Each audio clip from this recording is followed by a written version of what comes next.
Welcome back, curious minds. This is a second video in our mini course on how the cloud, specifically AWS, is transforming biology. But before we dive into today's session, let's quickly jog our memory. So just to recap, in the first course of our mini series, we cracked open the world of cloud computing, like putting a microscope slide under the lens and discovering an entire hidden ecosystem.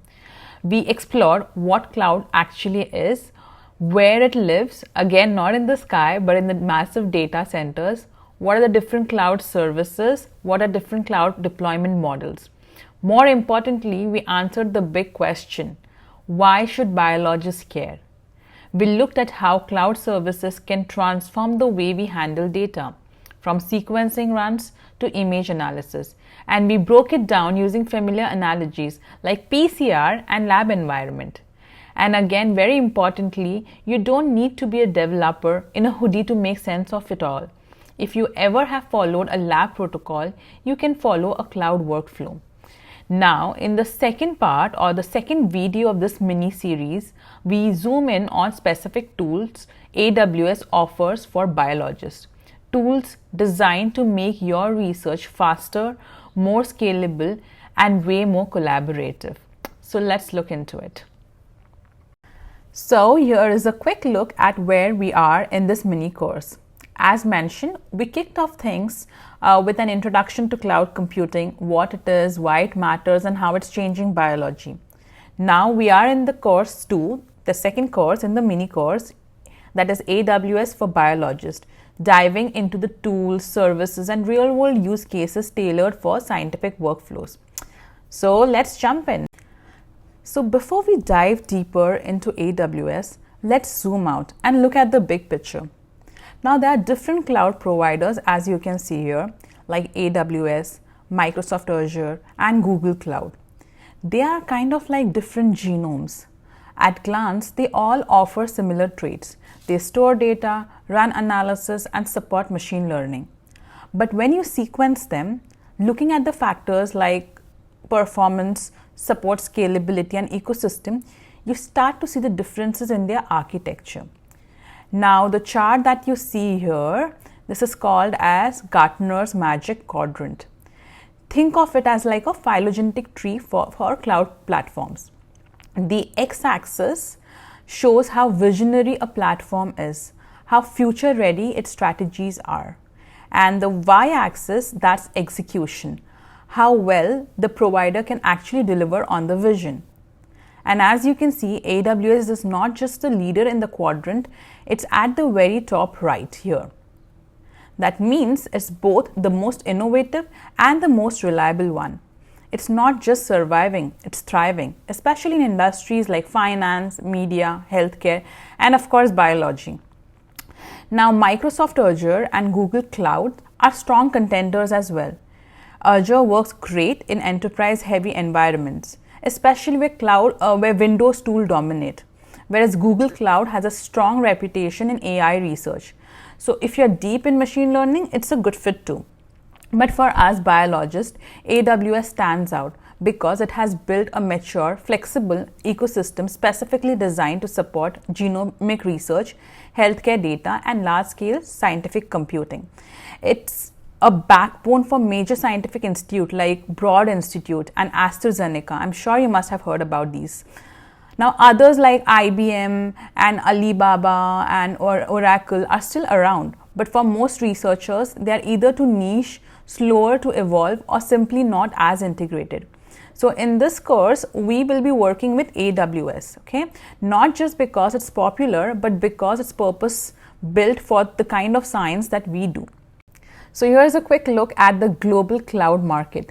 Again, AWS leads the pack with about 31% of the global market share, more than Microsoft Azure or Google Cloud. And why does that matter for us?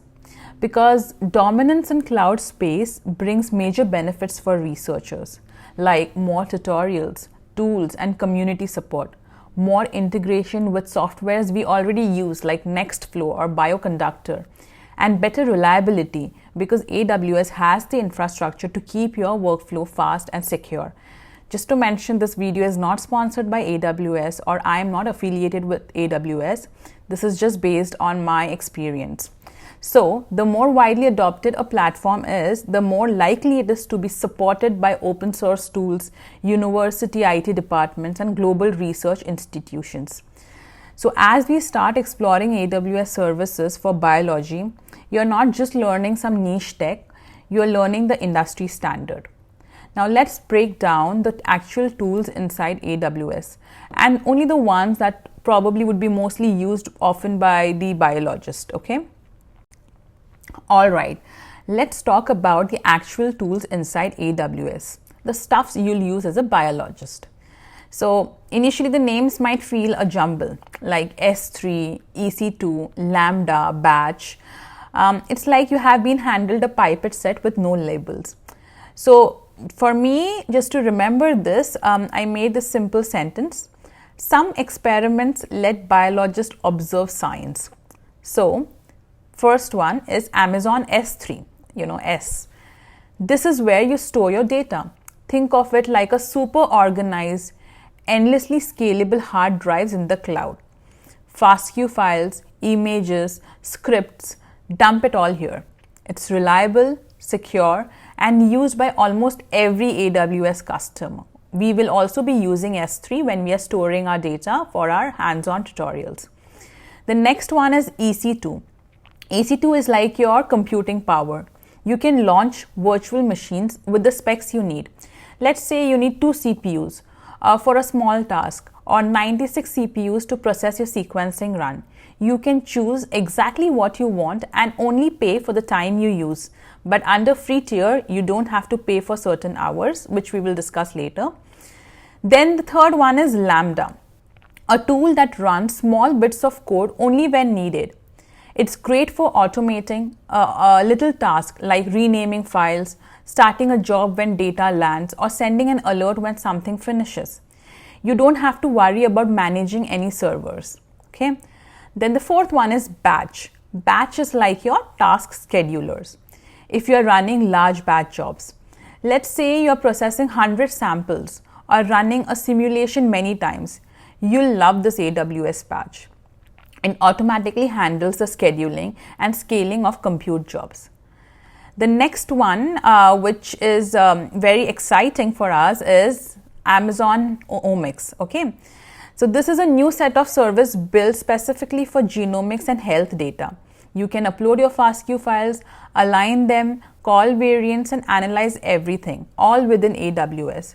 No need to install or configure a bunch of tools. It's fast, integrated, and secure.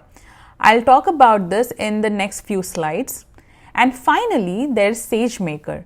If you're getting into machine learning, whether it's predicting gene functions or classifying disease types, SageMaker helps you build, train, and deploy models. You don't need to know all the back-end details. It simplifies the whole process. Now, all these tools work together in a way that is scalable and cost-effective, whether you are a single researcher or part of a large institution. And the best part is, you can start small, test things out, and grow as you need. Now, I think with this, with the simple sentence that we said before, it's easier to understand what S3 is, what's batch, what's omics, what's SageMaker. But initially when I started, I was confused between EC2 versus Lambda. And so on your right, if you see, I have tried explaining that with a simple analogy. Again, I want to explain EC2. EC2 is basically, as we mentioned, it's a computing power. But if I have to use an analogy, it's like renting a car. You drive, you control everything. You keep it as long as you want. It's great for long runs, like training a model or running a big alignment. Lambda is more like hailing a cab. Quick, on demand, you only pay for the ride. So it's perfect for small tasks like formatting your files when they upload. Once you start using these, they make sense fast. So we will use EC2 in our hands-on demo, and you will have more confidence using it. So initially all these services and tools might sound intimidating, but as you use it more often, it is going to be easier for you. But for now, just remember, some experiments let biologists observe science, and so you can remember all the tools that we'll be using in our future demos. So now you have seen the AWS toolkit, but before we actually use any of these tools, we need to unlock the lab doors, which means that we need to set up your AWS account. And don't worry, it's easier than you think. I have made a step-by-step walkthrough video to guide you through it. Now check out that video. It's a separate video where I have exactly shown how to get started for free. In that video, I have shown how to create AWS root account for free, how to secure IAM user, difference between root account and IAM user, how to enable billing alarms so that you never spend or overspend, and also have given you a sneak peek into AWS Console where all the action happens. So I have explored some of the services that we have discussed here. Now the link to that video is in the description below. Make sure you watch it and follow along. You'll need your AWS account set up so that you can follow the upcoming hands-on SageMaker session. And don't worry, if you get stuck anywhere at any point, just drop a comment under the video and I'll be there to help you out. So go ahead, create your account and get your Cloud Lab ready.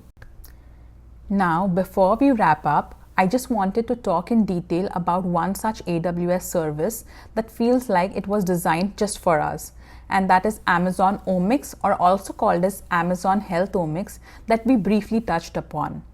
Now, this service is AWS's answer to the growing complexity of omics data. Think of it as a bioinformatic core facility, but living entirely in the cloud, automated, scalable, and deeply integrated with the rest of AWS services. Now, AWS HealthOmics allows you to store sequencing data, run pipelines like RNA-seq pipelines, or manage variant annotations, all without setting up the servers, of course. AWS Omics is also evolving fast, and there are some of the updates which I think a biologist should care about. Some of them are, you can import this large VCFs directly into sample-based variant stores. It also supports Nextflow and WDL workflows, making it easier to run your existing pipeline in the cloud. Now, recently they have introduced Quark, an internal format that can compress sequence and variant data for faster analysis, up to 30% speed gains. Now, there's a deeper integration with S3, that is our storage, and AWS Batch, our scheduler, so your omics pipeline can connect smoothly to your storage and compute. Now, what's powerful here is how seamlessly the service talks to everything else, like from compute to storage to your analytical stacks, and which you will see once you work on it, right? Now, this kind of integration is what lets you move beyond this fragmented tool towards true end-to-end analysis pipeline, all from your browser, all reproducible, all secure. Okay, so that is all about AWS HealthOmics. Now, in my next video, we'll take a sneak peek at SageMaker. Okay, it's an AWS platform for doing machine learning without drowning in code. Now, that also makes it powerful for biologists, right? So SageMaker is one of the part that we will be discussing, but there are other things that I've highlighted in AWS HealthOmics, and probably will make some videos in the future so that we have this entire end-to-end analysis pipeline videos covered for you all. Alright, so let's recap on what we explored in this video. We started by peeling back the layers of AWS. We broke down some key services like S3 for storage, EC2 for computing, Lambda. We discussed the difference between EC2 and Lambda. EC2 is like renting your car, Lambda is like cab service, quick on demand, you only pay for the ride basically. Batch as your scheduler, Omics, HealthOmics, a full service sequencing facility in your cloud, and finally SageMaker, your AI co-pilot for machine learning, right? Especially for biological questions. And then we zoomed in on our favorite Amazon HealthOmics, built for our needs with native supports for workflows like Nextflow and WDL. and faster variant analysis through Quark, and seamless integration with AWS Compute and Storage. And finally, if you haven't watched the walkthrough video yet, now's the time. You'll need it to follow along with the next hands-on tutorials. Coming up next, we'll dive into Amazon SageMaker and show how machine learning can help you uncover new patterns, predict biological outcomes, and level up your research. So make sure your AWS account is ready, and I'll see you in the next video where biology meets AI. Bye.